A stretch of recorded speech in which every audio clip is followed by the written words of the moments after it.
네, 오늘은 민수기 20장을 같이 보도록 하겠습니다. 음,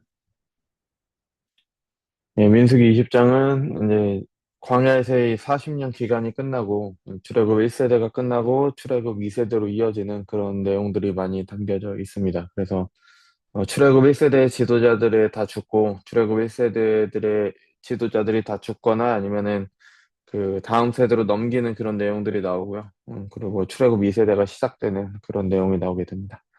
그리고 20장부터 25장까지 이제 출애굽 1세대가 끝이 나고 출애굽 2세대가 등장을 하는데 그 출애굽 2세대의 실패와 희망을 다룹니다. 그러니까 여전히 이스라엘 그 1세대처럼 하나님께 불순종하고 반역하지만 죄를 짓습니다. 근데 그럼에도 불구하고 하나님께서는 그들을 1세대처럼 그 광야에서 죽도록 하시는 것이 아니라 그들을 데리고 이제 그 가나안 땅으로 들어가는 그런 희망적인 내용이 담기게 됩니다. 같이 한번 읽어보겠습니다. 첫째 날에 이스라엘 자손 곧 온 회중이 신 광야에 이르러 백성이 가데스에 머물더니 미리암이 거기서 죽음에 거기서 장다되니라. 그래서 다시 가데스로 돌아왔죠. 그 출애굽 1세대가 정탐꾼을 보냈던 그 가데스로 돌아왔습니다. 그리고 미리암 출애굽 1세대 지도자인 이제 미리암이 죽었습니다. 회중에 물이 없으므로 모세와 아론에게 모여드니라. 그러니까 물이 없었던 일은 이제 계속해서 있었던 일이죠. 그죠? 그래서 그 출애굽기 17장에도 있었던 일이고 계속해서 불만 불평을 터뜨렸던 그런 일입니다. 백성이 모세와 다투어 말해 모여든다는 건 약간 불평을 하기 위해서 모여드는 거죠. 백성이 모세와 다투어 말하여 이르되 우리 형제들이 여호와 앞에서 죽을 때에 우리도 죽었더라면 죽을 뻔하였더라. 그래서 이전에는 뭐 출애굽 애굽에서 살았던 게 더 좋았더라라고 얘기했다면 이번에는 그 반역 사건, 반역 사건 때 하나님께서 그들을 심판하실 때 같이 죽었으면 더 좋았을 것이다. 그래서 조금 더 가까운 일에 대해서 이제 이야기를 하죠. 너희가 어찌하여 여호와의 회중을 이 광야로 인도하여 우리와 우리 짐승이 다 여기서 죽게 하느냐. 뭐 이게 모세와 아론이 인도한 건 아니고 하나님께서 인도하신 건데 모세와 아론이 했다라고 그렇게 불만 불평을 터뜨립니다. 너희가 어찌하여 우리를 애굽에서 나오게 하여 이 나쁜 곳으로 인도하였느냐. 이곳에는 파종할 곳이 없고 무화과도 없고 포도도 없고 석류도 없고 마실 물도 없도다. 모세와 아론이 회중 앞을 떠나 회막문에 이르러 엎드림에 여호와의 영광이 그들에게 나타나며 그러니까 이 사람들의 불만 불평은 뭐 계속 있어 왔던 일이죠. 그죠? 여호와께서 모세에게 말씀하여 이르시되 지팡이를 가지고 내 형 아론과 함께 회중을 모으고 그들의 목전에서 너희는 반석에게 명령하여 물을 내라라고 하셨죠. 반석에게 명령해서 물을 내라고 하셨습니다. 내가 그 반석이 물을 내게 하여 회중과 그들의 짐승에게 마시게 할지니라. 모세가 그 명령대로 여호와 앞에 지팡이를 잡으니라. 예, 명령대로 섰습니다. 근데 안 하죠. 그러니까 모세와 아론이 회중을 그 반석 앞에 모으고 모세가 그들에게 이르되 반역한 너희여. 그래서 그들이 반역했다. 회중에게 분노를 터뜨리죠. 너희여 들으라. 우리가 너희를 위하여 이 반석에서 물을 내라. 그래서 어, 하나님께서는 그들에게 물을 주라라고 했는데 그들을 책망하면서 우리가, 그러니까 모세가 자신들이 하나님의 역할을 대신한다. 하나님의 자리에 자신들이 올라가는 거죠. 마치 자신들이 하는 것처럼 그렇게 합니다. 모세가 그의 손을 들어 그의 지팡이로 반석을 두 번 치니, 말에서 물을 내라라고 말하라고 했는데, 이제 반석을 두 번 쳤습니다. 왜 그러냐면, 출애굽기 17장 6절에 보면은, 이제 반석에서 똑같이 물이 없을 때, 어, 반석을 쳤을 때 물이 나왔거든요. 그러니까 아마 그때 일과 연결지어서 그렇게 모세가 한 행동인 것인 것 같습니다. 여호와께서 모세와 아론에게 이르되 너희가 나를 믿지 아니하고, 그러니까 하나님께서 하라는 대로 하지 않은 거죠. 이스라엘 자손의 목전에서 내 거룩함을 나타내지 아니한 고로 너희는 이 회중에 내가 그들에게 준 땅으로 인도하여 드리지 못하리라. 그래서 모세가 가나안 땅에 들어가지 못하게 됩니다. 이스라엘 자손이 여호와와 다투었으므로 이를 무리바 무리라 하니라. 여호와께서 그들 중에 거룩함을 나타내셨더라. 그러니까 모세도 하나님께 불순종했기 때문에 모세도 어쨌든 출애굽 1세대죠. 출애굽 1세대죠. 그러니까 모세마저도 출애굽 1세대로 돼서 가나안 땅에 들어가지 못하게 되는 그런 일이 있게 됩니다. 물론 모세도 하나님 앞에 죄를 지었죠. 아마도 계속되는 이런 그것 때문에 계속되는 불만 불평 때문에 이게 신명기에 나오잖아요. 불만 불평 때문에 결국엔 분노한 것 같습니다. 그리고 어, 계속해서 하나님께서 하신 일인데 마치 그들을 돌보는 게 자신들이 한 것인 것처럼 그렇게 이야기를 했죠. 그래서 그들이 하나님께 반역했다고, 그러니까 이스라엘 백성들이 하나님께 반역했다고 했는데 하나님께서는 하나님 앞에 모세도 반역을 한 거죠. 하나님의 말씀대로 따르지 않았기 때문에. 그죠?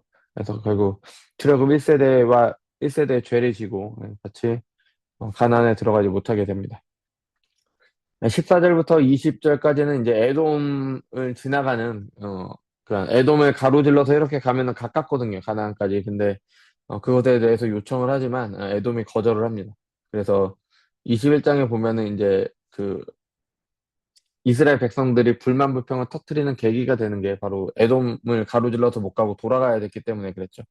모세가 가데스에서 에돔 왕에게 사신을 보내며 이르되 당신의 형제 이스라엘의 말에 우리가 당한 모든 고난을 당신도 아시거니와 우리 조상들이 애굽으로 내려갔으므로 우리가 애굽에 오래 거주하였더니 애굽인이 우리 조상들과 우리를 학대하였으므로 우리가 여호와께 부르짖었더니 우리 소리를 들으시고 천사를 보내사 우리를 애굽에서 인도하여 내셨나이다.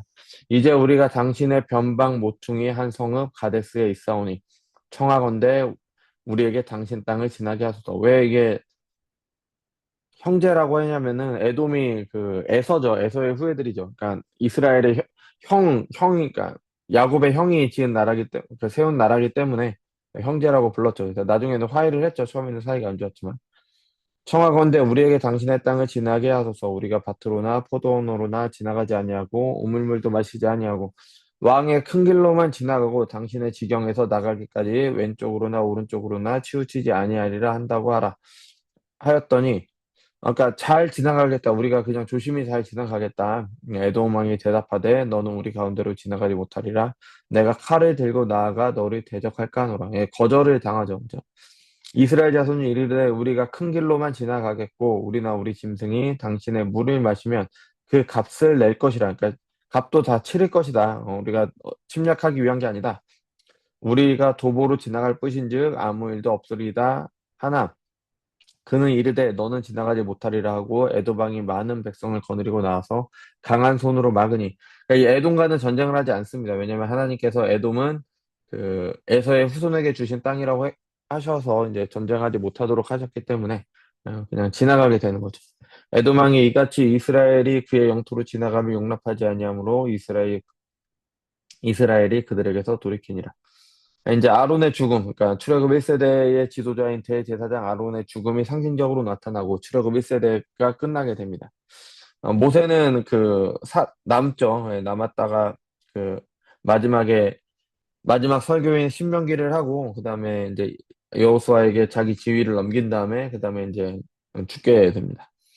이스라엘 자손 곧 온 회중이 가데스를 떠나 호르산에 이르렀더니 여호와께서 에돔 땅 변경 호르산에서 모세와 아론에게 말씀하시니라 이르시되 아론은 그 조상들에게로 돌아가고 내가 이스라엘 자손에게 준 땅에는 들어가지 못하리니 이는 너희가 무리바 물에서 내 말을 거역한 까닭이라. 그래서 아론도 모세와 마찬가지 이유로 가나안 땅에 들어가지 못하게 됩니다. 너는 아론과 그의 아들 엘르아살을 데리고 호르산에 올라 아론의 옷을 벗겨 그의 아들 엘르아살에게 입히라. 아론은 거기서 죽어 그 조상에게로 돌아가리라. 그래서 옷을 벗겨서 엘르아살에게 입히는 거는 이제 그 직위가 넘어가는 거죠. 그래서 이게 엘리야가 엘리사한테 할 때도 옷을 이렇게 넘겨줬죠. 그래서 이렇게 넘겨지는 장면이 나오고 이게 어디까지 연결되냐면 그 세례 요한이 자신은 그 세례 요한에게서 이제 예수님에게로 넘어가잖아요. 예, 그런 일종의 그런 것을 보여줍니다. 그래서 나중에 볼 테지만 엘리사를 보면은 상당히 예수님과 겹치는 그런 내용들이 좀 많이 나옵니다. 예. 모세가 여호와의 명령을 따라 그들과 함께 회중의 목전에서 호르산에 오르니라. 모세가 아론의 옷을 벗겨 그의 아들 엘르아살에게 입히매 아론이 그 산 꼭대기에서 죽으니라. 모세와 엘르아살이 산에서 내려오니 온 회중 곧 이스라엘 족속이 아론이 죽은 것을 보고 그를 위하여 30일 동안 애곡하였더라. 그래서 미리암의 죽음 한 7일 정도 그렇게 애곡을 했는데 아론을 위해서는 30일이나 한 것으로 봐서 그만큼 아론이 이스라엘 족속들에게는 중요한 역할을 했죠. 대제사장으로 중요한 역할을 했습니다. 그래서 한 세대가 끝남에도 불구하고 하나님의 구속사는 계속해서 이어집니다. 그리고 이 모세는 자신이 하나님의 일을 한다고 하면서도 하나님께 거역을 했죠. 그러니까 우리도 하나님의 일을 하면서 우리의 의가 드러나면은 오히려 하나님을 거역하는 게 됩니다. 그래서 이 모세가 출애굽 1세대의 것을 지고 이제 가나안에 들어가지 못하게 됩니다. 그래서 그 간혹 가다 그럼 보면은 이제 뭐 하나님의 뭐 사역자분들 가운데 이거는 꼭 내가 아니면 안 된다 그런 생각으로 이제 나이가 들어서까지 그 자신의 노욕을 버리지 못하시는 분들이 계신데 어 자신이 아니더라도 하나님께서 하시는 겁니다. 내가 하는 게 아니라 하나님께서 하시는 거기 때문에 이렇게 내가 그냥 내려놓고 와도 하나님께서 알아서 하십니다. 알아서 이제 후대 사람들을 세워서 알아서 하시니까 크게 걱정할 필요가 없죠. 예. 그래서 하나님의 말씀에 따라서 출애굽 1세대가 끝나고 이제 출애굽 2세대가 시작이 되는데 그들에게도 여전히 실패와 희망이 공존한다는 것을 앞으로 이제 보게 될 겁니다.